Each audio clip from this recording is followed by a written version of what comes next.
Assalamualaikum warahmatullahi wabarakatuh. Perkenalkan, nama saya Amar Ragi Fadilah dengan NIM 352410547 kelas C9. Kali ini saya akan mempresentasikan mengenai judul akhlak terhadap lingkungan, agama, dan tanggung jawab umat Islam. Yang kita tahu dalam ajaran Islam, lingkungan yaitu bagian tak terpisahkan dari kehidupan manusia. Memahami akhlak terhadap lingkungan berarti memahami peran kita sebagai khalifah di bumi yang diberi amanah untuk menjaga dan melestarikan alam ciptaan Tuhan. Oke, kita masuk ke materinya. Pengertian akhlak terhadap lingkungan. Akhlak perilaku baik dan terpuji yang berlandasan syariat Islam, mencerminkan ketaatan kepada Allah dan kepedulian terhadap sesama serta alam. Kita tahu bahwa dalam Islam akhlak perilaku terpuji yang berlandasan wahyu Al-Quran dan Sunnah mencerminkan ketaatan kepada Allah serta kepedulian terhadap sesama makhluk hidup. Lingkungan, seluruh unsur di sekitar manusia, baik fisik maupun non-fisik, yang saling berinteraksi dan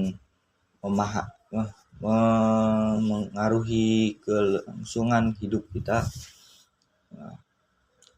Langsung ada akhlak lingkungan, sikap dan tindakan yang mencerminkan kesadaran dan tanggung jawab untuk menjadi kelestarian serta keharmonisan. Merupakan sikap sadar dan tanggung jawab itu untuk menjaga lingkungan dari kerusakan serta berusaha melestarikan demi keseimbangan hidup, termasuk di dalamnya tidak membuang sampah sembarangan. Di sini siapa nih yang buang sampah sembarangan? Terus kita harus menghemat air juga, jangan buang-buang air, obong-obong banyak air kita buang-buang air. Itu tidak boleh. Menanam pohon, kita harus melestarikan alam kita agar misalnya di rumah, agar rumah kita hijau, ada pepohonan, terus sejuk, terus lalu ada tidak mencemari udara dan sebagainya. Dalil nakli dari Al-Quran, Al-A'raf ayat 31, makan dan minumlah dan janganlah berlebih-lebihan. Sesungguhnya Allah tidak menyukai orang yang berlebih-lebihan. Maksudnya itu berlebih-lebihan itu apa? Kita ambil secukupnya, misalnya makan di mana, misalnya makan di rumah, terus kita makan itu jangan lebih-lebihin, kita secukupnya saja kalau bisa. Makan dan minumlah dan janganlah berlebih-lebihan. Sesungguhnya Allah tidak menyukai orang yang berlebihan. Apalagi pas udah ngambil lebih nih nasi misalnya, terus nggak habis tuh, mubazir, nasinya nangis. Mengajarkan hidup seimbang, tidak boros, dan tidak mengeksploitasi sumber daya alam secara berlebihan. Lalu ada QS Al-Atishah 45 ayat 13, dan dia menuduhkan untukmu apa yang Anda ingat dan apa yang Anda bumi semuanya sebagai rahmat darinya. Sungguhnya pada yang demikian itu benar-benar terdapat tanda-tanda kekuasaan Allah bagi kaum yang berpikir. Lalu ada Qis Ibrahim 14 ayat 32. Allah lah yang menciptakan langit dan bumi dan menurunkan air hujan. Dan langit kemudian dia mengeluarkan dengan air hujan itu berbagai buah-buahan seperti rezeki untukmu, terus lalu yang pohonan yang berbuah ya numbuh jadi buah. Nah, itu sumber rezeki juga. Alam dan segala isinya adalah tanda kekuasaan Allah yang harus dihormati dan dimanfaatkan secara tanggung jawab.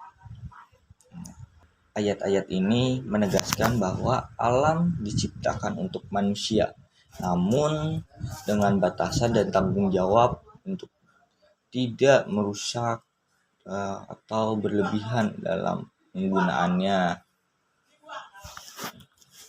Dalil nakli dari hadis anjuran melestarikan tindakan seorang muslim menanam pohon atau menanam tanaman lalu hasilnya dimakan burung atau manusia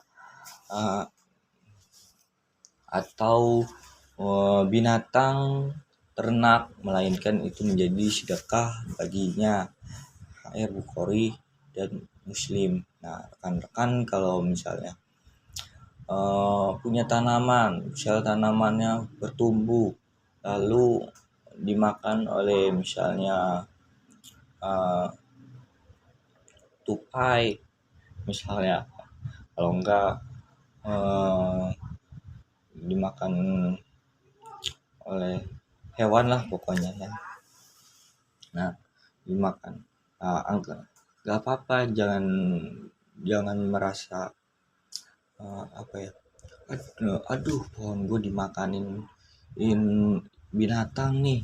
Nah, nggak apa-apa, itu anggap aja sedekah bagi kita. Pentingnya akhlak terhadap lingkungan, menjaga amanah. Sebagai khalifah di bumi, kita memiliki tanggung jawab besar untuk menjaga kelestarian alam yang telah dipercayai oleh Allah. Nah, kita harus menjaga tanaman. Nah, misalnya kamu merusak alam, sama dengan kamu mengkhianati Allah juga. Nah, jangan pernah kamu merusaknya. Wujud syukur melestarikan lingkungan, yaitu bentuk rasa syukur atas segala nikmat dan karunia Allah, alam yang Allah berikan kepada kita. Merawat alam yang bentuk syukur atas nikmat lingkungan seperti air bersih, udara segar. Misalnya udara tidak segar, misalnya bangun pagi terus keluar,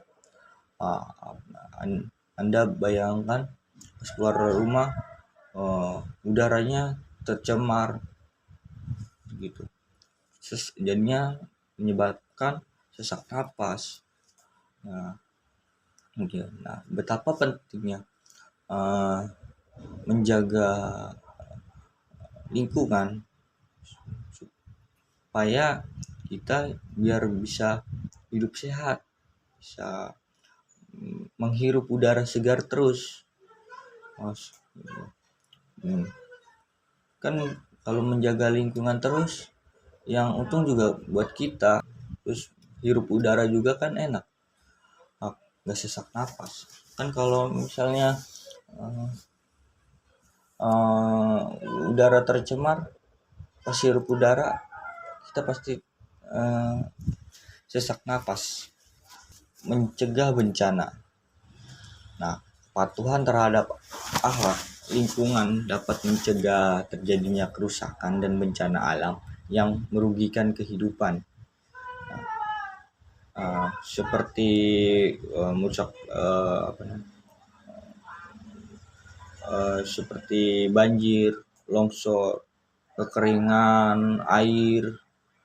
Nah, seringkali akibat ulah manusia menjaga lingkungan itu bagian dari ikhtiar mencegah bencana.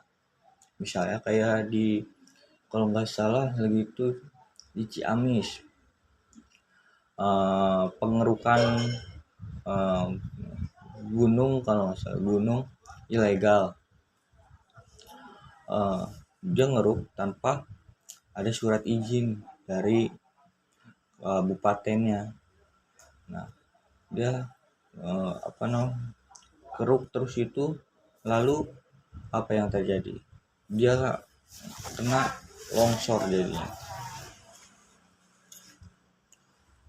Kelangsungan hidup, menjamin keterlangsungan hidup yang layak bagi generasi mendatang dengan mewariskan lingkungan yang sehat dan lestari. Lingkungannya itu warisan kebaikan untuk generasi mendatang, menjaga bumi agar tetap layak dihuni sampai tahun-tahunnya yang akan datang. Dampak positif akhlak lingkungan, terciptanya lingkungan yang bersih, sehat, dan nyaman untuk dihuni, terjaganya keseimbangan ekosistem, mendukung keanekaragaman hayati, selalu peningkatan kualitas hidup manusia dan seluruh makhluk hidup, terwujudnya manusia yang bertanggung jawab, beradab, dan peduli. Nah, dampak negatif jika mengabaikan akhlak lingkungannya. Lihat pada video tersebut, itu sangatlah tercemar,